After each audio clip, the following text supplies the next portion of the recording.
If you find yourself explaining your feelings to someone or trying to clarify what you meant or trying to continuously make your point known to someone or even adding context that no one asks for, especially after you feel a shift in someone, then this video is probably about you. And it's not because you're bad at communicating. Most people who over-explain are actually very highly emotionally intelligent people. They're thoughtful, they're reflective, they're overthinkers, and they care about being clear and fair. But under pressure, that strength turns inwards. Some people might not know, but over-explaining is not a communication issue. It is usually what happens when self-trust collapses in real time. It is the moment you stop standing inside your own experience and you start arguing for it. Here is the part that is uncomfortable, but definitely very important. You don't necessarily lose respect because you're expressive.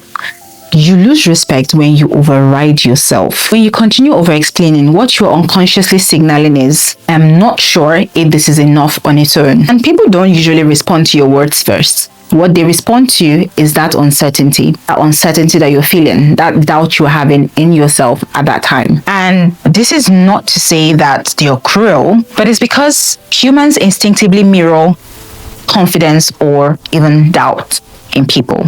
And this usually shows up in very specific moments. After someone pulls away and you even start feeling the distance before it's named, that moment when you sense a misunderstanding and panic starts to fill in the gaps for you, you're then finding yourself adding plus and minus. What is going on? What is not happening? What is happening? What has gone wrong? How did we get here?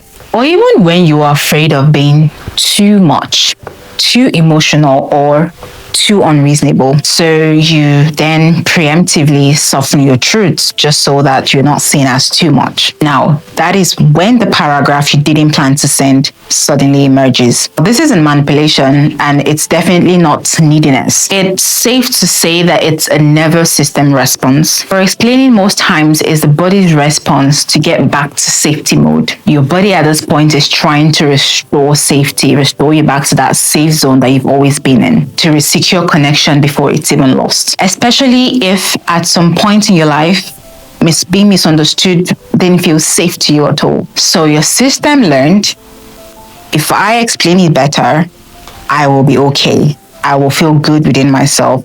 I will fix the problem. I will sort things out. Now, the work here isn't learning how to explain better.